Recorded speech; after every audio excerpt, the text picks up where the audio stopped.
Shalom, shalom, peuple de Dieu, shalom, enfants bénis de Dieu, shalom à mes frères et sœurs. Père, et grâce à vous, nous espérons que vous allez tous bien par la puissance du Seigneur Jésus-Christ. Aujourd'hui, nous allons partager et donner rapidement, surtout, une vision que le Seigneur m'a fait part pour son peuple, Israël, sur Israël. Cette vision, vraiment, le Seigneur m'a fait voir Israël et m'a amené dans le livre de Jérémie. Donc, si vous avez vos Bibles, s'il vous plaît, vous pouvez souligner au niveau du chapitre 16. Au chapitre 16, Jérémie chapitre 16, le verset, ça sera le verset 10. Nous allons lire tout le verset 10 de Jérémie. Tout le verset 10 de Jérémie, en fait. Tout le verset 10 jusqu'à la fin. Gloire soit rendue au Seigneur Jésus. Père, nous allons prier. Seigneur mon Dieu. Éternel mon Dieu, mon roi, merci pour tout ce que tu es, Seigneur. Père, prends place, fais mourir la chair. Interviens, Seigneur, au-dessus de toutes choses. Tu es élevé au-dessus de toutes choses, Seigneur. Prends le contrôle entièrement, Seigneur, de ce message. Afin que ton peuple puisse vraiment, Seigneur, saisir ce message et se repentir et venir à toi. Oh mon Dieu, mon roi, tu es un Dieu d'amour, un Dieu de fidélité, un Dieu de grande bonté. Parce que tu préviens toujours tes enfants, Seigneur, avant que quoi que ce soit arrive. Parce que tu ne désires pas la mort du méchant, Seigneur. Mais comme tu établis tes sentinelles, Seigneur, pour alerter, pour avertir. Seigneur, prends le contrôle entièrement. Retranche tout ce qui n'est pas de toi, Seigneur. Et que ton sang, Seigneur, nous couvre ce message. Et à tous tes enfants qui vont partager ce message. Touche leur cœur afin qu'ils puissent changer, oh Dieu, mon roi. Merci, Seigneur Jésus, pour tout ce que tu es. Merci infiniment. Amen. Donc nous allons lire dans Jérémie, chapitre 16, verset 10. Pourquoi? Parce que depuis le Seigneur m'a dit qu'il allait me montrer quelque chose, il me fait part d'un message pour son peuple. Et bon, je demandais beaucoup, comme c'est Israël quand même, c'est pas rien. Et donc, je disais, Seigneur, je vois des prophètes honteux là-bas pour pouvoir le faire en tout cas. Et pourquoi moi? Je suis la plus petite des servantes, voilà. Et donc, le Seigneur, voilà, il part chercher ses enfants partout et donne le message à qui il veut. Alléluia. Et donc, il m'a envoyé dans le livre de Jérémie, comme je posais beaucoup de questions, comme Gédéon, comme je posais beaucoup de questions, comme Gédéon, j'ai besoin de plus de, voilà, de paroles du Seigneur qui me guide surtout par sa parole. Faut-il que ça vient vraiment du Seigneur aussi? C'est important de poser des questions. Alors, le Seigneur m'a emmené dans le livre de Jérémie et m'a donné ce verset. Il m'a dit, tu ouvres ta Bible, dans le livre de Jérémie, le chapitre 16 et le verset 10, exactement. Alors, j'ouvre, je souligne et je mets un petit toujours pour me repérer. Rapidement, surtout pour que ce soit rapide. Donc, nous allons lire. Gloire au Seigneur Jésus-Christ. Nous lisons par ta puissance, Seigneur Jésus-Christ. Merci pour tout ce que tu es. Alors, le Seigneur m'a répondu en me disant, quand tu auras annoncé à ce peuple toutes ces paroles, et qu'on te demandera pourquoi Yahvé a-t-il proclamé contre nous tous ces immenses malheurs, quelle est notre faute? Quel péché avons-nous commis contre Yahvé, notre Dieu? Contre Yahvé, notre Dieu. Alors, tu leur répondras. Gloire à toi, Seigneur. Gloire à toi, Seigneur. Alléluia. Gloire à toi, Seigneur. Puissant Seigneur. Louange et gloire à toi, Père.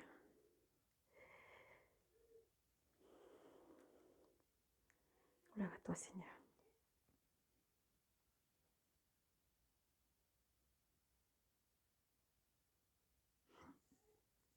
Merci, Seigneur. Alors tu leur répondras,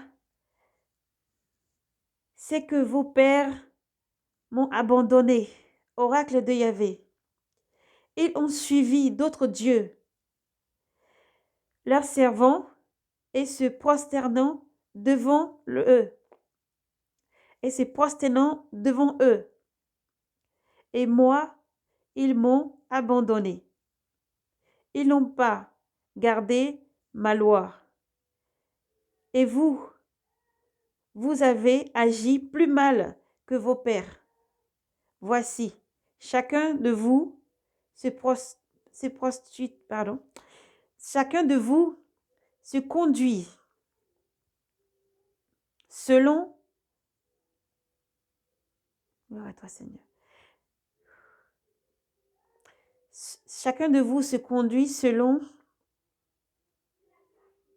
l'obstination de son cœur. Chacun de vous se conduit selon l'obstination de son cœur. Mauvais, sans m'écouter. Je vous jetterai donc dehors. Je vous jetterai donc hors de ce pays, dans un pays inconnu de vous et de vos pères. Là vous servirez d'autres dieux jour et nuit, car je ne vous ferai plus grâce. Voici la parole qui m'a donné le Seigneur,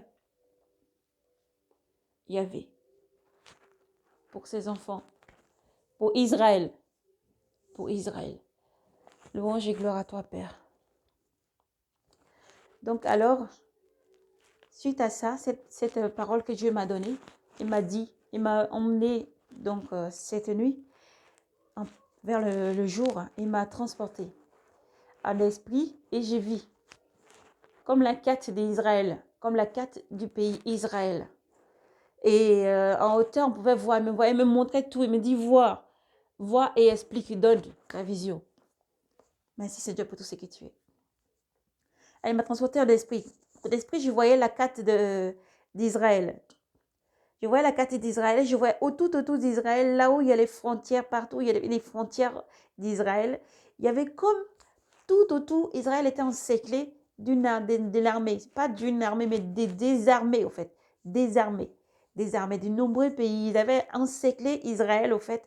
Il y avait des chars, il y avait beaucoup, en tout cas, beaucoup d'armées qui étaient autour du pays Israël. Tout autour, ils avaient encerclé le pays. Personne ne pouvait sortir d'Israël. Personne ne pouvait entrer en Israël. Voilà, ils étaient encerclés de partout. Ils étaient encerclés de tout partout, en tout cas. Et il y avait quand même l'armée israélite qui était un petit peu sur toutes les frontières pour aussi protéger. Et en même temps, le Seigneur, en même temps, c'est comme s'il m'a fait rentrer. Il y a eu comme un temps.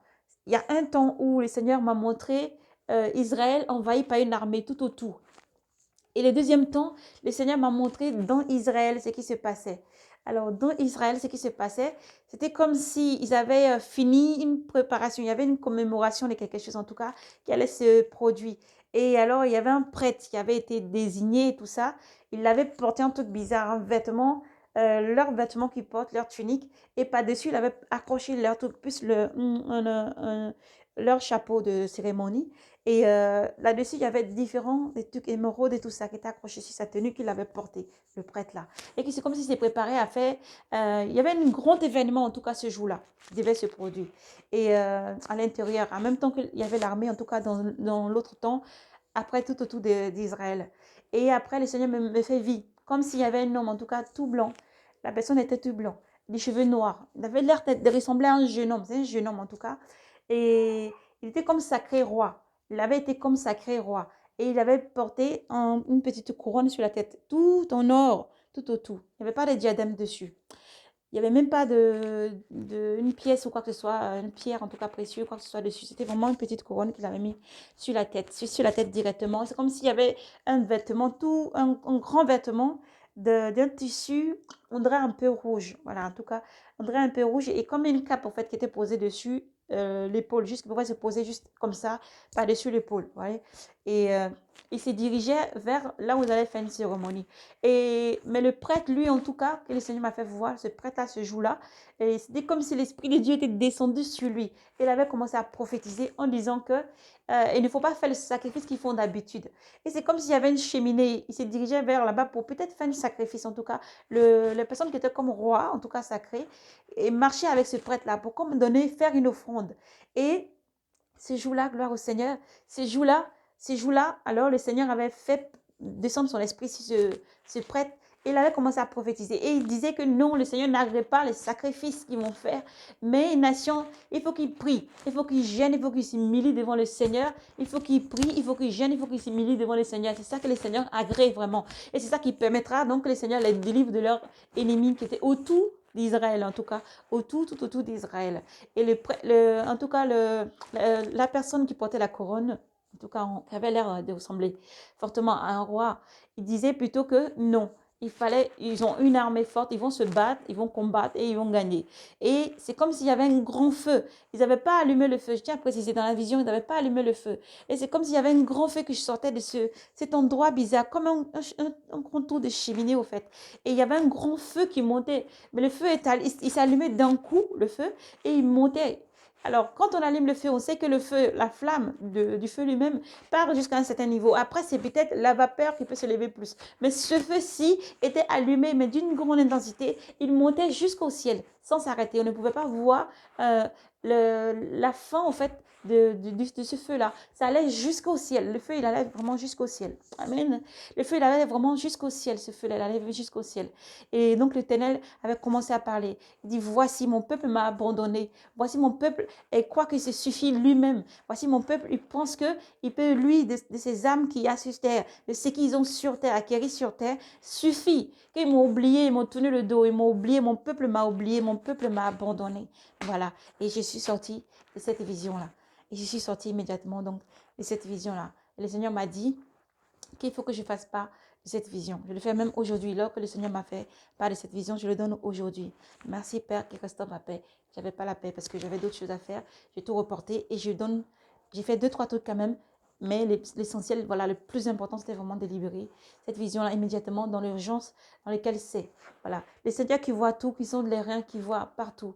Lui qui siège sur le trône, lui qui se penche pour regarder à terre, ici, sur terre, tout ce qui se passe, a donné cette vision-là, sa sentinelle, pour venir annoncer à son peuple ce qui va arriver et les choses qui sont en train de se préparer contre Israël. Voilà. Et qu'il appelle le peuple israélite à la repentance, à la prière et à revenir vers le Seigneur. Il y avait lui seul qui est le vrai Dieu. Voilà, il y avait lui seul qui est le vrai Dieu. Il m'avait fait part encore même dans cette vision-là où il montrait le peuple israélite. Ils se sont complètement détournés et vivent comme toutes les autres nations et tous les autres peuples. Ils ont oublié qu'ils sont un peuple sacré, aimé de Dieu, et privilégié et aimé de Dieu. Ils ont oublié leur propre amour, leur vrai amour. Le Seigneur vous appelle à la repentance. Revenez à le Seigneur, le seul Dieu tout-puissant qui vous aime. Voilà, il est la seule puissance qui libère Israël. Et lorsque ces visions-là, c'était un peu poursuivi, un peu plus loin. Le Seigneur, donc, c'est comme si l'armée qui avait dehors est en train de se préparer avec des frappes, des chats et tout ça. Il voulait tout ça. Il voulait même bombarder complètement pour que Israël disparaisse complètement de la carte. Voilà. Et alors là, en ce moment, il y a eu comme un gros bruit. Voilà, le Seigneur tonna du ciel. Il y a eu comme un gros bruit. Mais alors le bruit, il est descendu comme un tourbillon très fort, en fait. Mais c'est descendu du ciel d'un coup. Et ça tombait sur chaque armée. Je tiens à préciser, ça tombait sur chaque armée. Parce qu'il y avait beaucoup, c'était différent. Par leurs habits, la couleur des chats, la couleur, on savait que c'était différents pays. Ce n'était pas un seul pays qui s'était levé contre Israël. C'était beaucoup de pays qui avaient encerclé Israël. Mais le Seigneur avait fait tomber vraiment sur chaque chars, je voyais les chars vraiment exploser, je voyais chaque armée exploser de chaque côté. Toute cette armée-là, vraiment, chacun recevait comme une intonation qui venait du ciel, au fait. Et ils étaient tous en train d'exploser un à un. Voilà, le Seigneur est en train de défendre Israël, défendre son peuple. C'est lui seul qui fait le combat, voilà, d'Israël, voilà, son peuple. Il a dit, si son peuple se répand, qu'il vienne à moi, il lève la main vers moi, qu'il se répand de leurs fautes et de leur iniquité et de leur idolâtrie, je les sauverai de toute attaque, je les sauverai de tout. Gloire au Seigneur notre Dieu tout-puissant. Voilà, le peuple israélite. Voilà le peuple, le message du Seigneur Dieu tout-puissant pour son peuple israélite. Le Seigneur vous appelle à la repentance, à vos enfants à s'habiller correctement. Voilà, vos enfants, vous vivez. La vie que vous vivez, le Seigneur vous voit comme des débauches. Il voit comme des débauches. Ils s'habillent comme le monde. Ils vivent comme le monde. Ils s'habillent comme les nations qui critiquaient autrefois. Ils ont tout laissé rentrer dans Israël. Et Israël n'est plus ce qu'il était. Donc Dieu vous appelle à la repentance, mettez de l'ordre, car vous êtes un peuple bien-aimé du Seigneur. Vous êtes un peuple bien-aimé du Seigneur. Vous a délivré de l'Égypte par sa main puissante. Vous a fait traverser la mer Rouge. N'oubliez pas qu'il est, n'oubliez pas qu'il est et qu'il demeure, qu'il restera toujours. C'est un Dieu puissant, un Dieu d'amour et bienveillant. voilà, qui peut aussi châtier son peuple pour le ramener à l'ordre. Donc voilà le message des Seigneurs. Je ne puis rien rajouter ni faire quoi que ce soit d'autre. Voilà, je donne le message tel que le Seigneur a donné. Et vous pouvez vous référer au verset dans Jérémie 16, le verset 10 jusqu'en bas. Voilà ce que Dieu vraiment reproche à son peuple. Il vous appelle à la repentance. Il est un Dieu bienveillant, rempli d'amour, voilà, de compassion. Voilà, surtout de compassion. Il demande, il donne toujours le message pour alerter son peuple, pour alerter et appeler à la repentance et à dire à son peuple de revenir à lui parce qu'il est un Dieu bienveillant et de grand amour. Voici donc ce message urgent pour les peuples israélites et pour les peuples israéliens. Voilà, surtout pour Israël. Alors, que Dieu, vraiment, dans sa miséricorde, prenne pitié et vous guide. Que Dieu, vraiment, dans sa miséricorde, prenne pitié et vous guide. Que Dieu, dans sa grande miséricorde, ait pitié, ait pitié. Que Dieu vous bénisse et vous garde. Shalom, c'était le message pour Israël. Donc, que Dieu vous bénisse et vous garde. Shalom, shalom, paix et grâce à vous. Paix et grâce, bien-aimés du Seigneur. Que Dieu vous bénisse à vous tous. Shalom.